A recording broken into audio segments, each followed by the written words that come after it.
एखादी गोष्ट करायची म्हणली तर करायचीच बघ, नाही म्हणायचं नाही.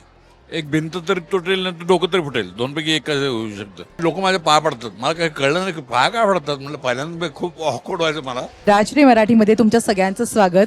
देऊळबंद 2 या चित्रपटाचा टीजर आपल्या भेटीला आलाय आणि आपण बघितलं देऊळबंदमध्ये मोहन जोशी सरांनी स्वामी समर्थांची भूमिका साकारली होती आणि आता पुन्हा एकदा एका नव्या एनर्जीने देऊळबंद 2 मध्येही ते आपल्याला दिसत आहेत.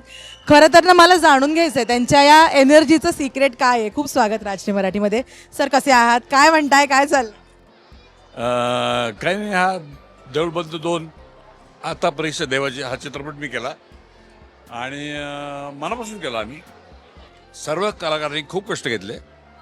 अर्थात तरडे सरांकडे कष्ट घ्यावेच लागतात, कारण त्यांना कष्ट केले आवडतात, बघायला आवडतात त्यांना. ते स्वतः कष्ट करतात, त्यामुळे हा चित्रपट चांगला झाला असावा अशी माझी समजूत आहे आणि चांगलाच झाला, तो प्रश्नच नाही. सर मला जेन्युअनली हे विचारायला खूप आवडेल. इकडे एवढी वर्ष तुम्ही काम करताय इंडस्ट्रीमध्ये, 75व्या वर्षापर्यंत काम करणं ही बिलकुल सोपी गोष्ट नाही आहे. सरांनी मगाशी एक फार छान किस्सा सांगितला सेटवरचा. मला सांगा, एवढी पॉझिटिव्हिटी किंवा एवढी एनर्जी कुठून येते प्रत्येक प्रोजेक्टसाठीची? काय गमक आहे त्याचं? काय, पहिल्यापासून मी जिद्दी आहे. एखादी गोष्ट करायची म्हणली तर करायचीच बघ, नाही म्हणायचं नाही. एक भिंत तरी तुटेल नाही तर डोकं तरी फुटेल, दोनपैकी एक होऊ शकतं. याच्यावर मी काम करतो. बटन लागत नाही म्हणजे कसे लागायला पाहिजे बटन, नाही कसं जमत आहे मला. आजकाल त्या पॅरालिसिसमुळे बटन लावायला जमत आहे. तर मी जिद्दी आहे, त्यामुळे ह्या गोष्टी करू शकतो मी. जमत नाही सर तुम्ही? काय जमत नाही? दमायला होतं, पण 33 तास झाल्यानंतर माणूस दमेल तर काय.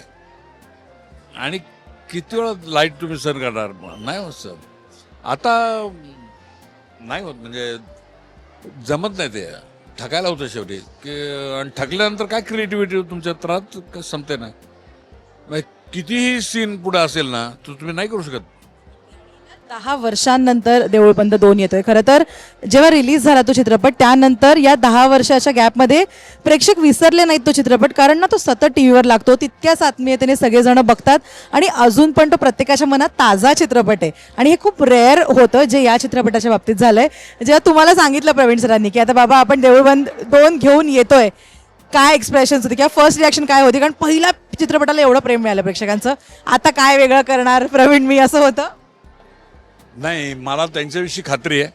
ते जेव्हा एखादं स्क्रिप्ट घेऊन येतात त्यांची पूर्ण तयारी झाली असते, त्यांच्या मनात सगळ्या गोष्टी पक्क्या असतात आणि विभागून शूटिंग करतात. मग कधी लिमिटपेक्षा जास्त शूटिंग करतात. मग आणि मग काय होतं की कलाकारांना सुद्धा थकायला होतं ना. 33 नसेल तर मी 75 वर्षाचा माणूस काय करणार. मी पण त्यांना हात जोडून विनंती केली, म्हटलं असं काही करू नका, ट्रेन मला सोडा म्हणलं. मस्त सोडलं मला ते. देऊळबंदचा मला तुमचा अनुभव ऐकायला आवडेल, कारण ती जी भूमिका होती तुम्ही साकारलेली श्री स्वामी समर्थांची, किंवा ते ना इमोशनल राईड होती तो चित्रपट बघणं, किंवा तुमच्या माध्यमातनं स्वामींना अनुभवणं. तुम्हाला सुद्धा अनेक अनुभव आले असतील जेव्हा तुम्ही कार्यक्रमांना गेला असाल किंवा चाहते भेटायला आले असतील.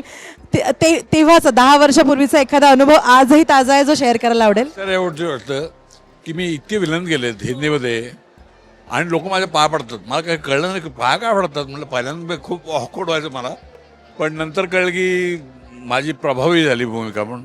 त्यामुळे मला खूप आनंद होतो की ठीक आहे. मग मी पण आशीर्वाद देतो, चांगलं होते, चांगलं काम करा. सर ही तुमची एनर्जी खूप पॉझिटिव्हिटी देणारी आहे. थँक्यू सो मच आणि ऑल द व्हेरी बेस्ट पुढच्या अजून अनेक वर्षाच्या कामासाठी. थँक्यू.